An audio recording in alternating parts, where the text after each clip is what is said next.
இந்த மனது வந்து ரொம்ப அழுத்தமா இருக்கும்போது, என்ன ஆகும்னா, முதல்ல வந்து நம்ம மனசு எங்க பாதிக்குதுன்னா, நம்மளுடைய பாடியில சில ஹார்மோன்கள் சேஞ்ச் ஆகுது. அந்த ஹார்மோன்கள் சேஞ்ச் ஆகும்போது தான், அவங்களுடைய அந்த உடல் எடை அதிகரிப்பா போகுது. இல்ல இந்த ஸ்ட்ரெஸ்னால ஹெட்டேக் தலைவலி வருது.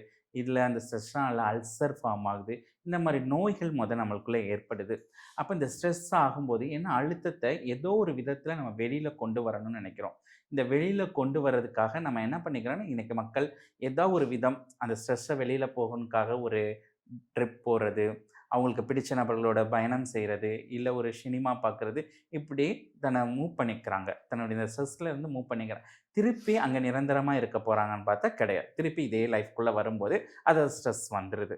அப்ப இதுக்கு நிரந்தர சொல்யூஷன் என்ன? அப்டின்னா, இத மனத நம்ம அந்த ஸ்ட்ரெஸ் வரும்போது எப்படி ஹேண்டில் பண்ணுங்கிற ஒரு டெக்னிக் கண்டுபிடிச்சு ஹேண்டில் பண்ணணும். வாழ்க்கை ஃபுல்லா பயணம், ஸ்ட்ரெஸ் இல்லாம ஒரு வாழ்க்கை இருக்கா? இல்ல. அத ஸ்ட்ரெஸ்ஸா பார்க்காம, அது நம்மளுக்கு குடுக்கப்பட்ட சேலஞ்ச் பார்க்கணும். இன்னைக்கு எல்லா பிரச்சனையுமே ஸ்ட்ரெஸ்ன்னு பார்க்குறாங்க. ஒரு எக்ஸாம் எழுதுனா கூட எக்ஸாம் படிக்கிறதுங்கிறது ஒரு சாதாரண ஒரு விஷயம். அது வந்து எனக்கு ஸ்ட்ரெஸ் நெறையா இருக்கு. எனக்கு படிக்க வேண்டியதுனால ஸ்ட்ரெஸ் இருக்குங்கிறாங்க. ஒரு கல்யாணம் பண்ணா, ஒரு குடும்பம் நடத்தினா, அதில ஏற்படக்கூடிய வரவு செலவுகள் பார்க்க வேண்டியது ஒரு தலைவருடைய ரெஸ்பான்சிபிலிட்டி. எனக்கு ஸ்ட்ரெஸ்ன்னு சொல்லிர்றாங்க.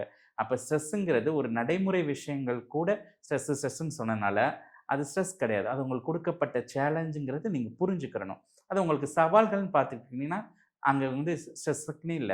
அதுக்காக சவால்கள சந்திக்கக்கூடிய எல்லா எனர்ஜியும் இந்த பிரபஞ்சம் வந்து குடுக்கும். ஓகே.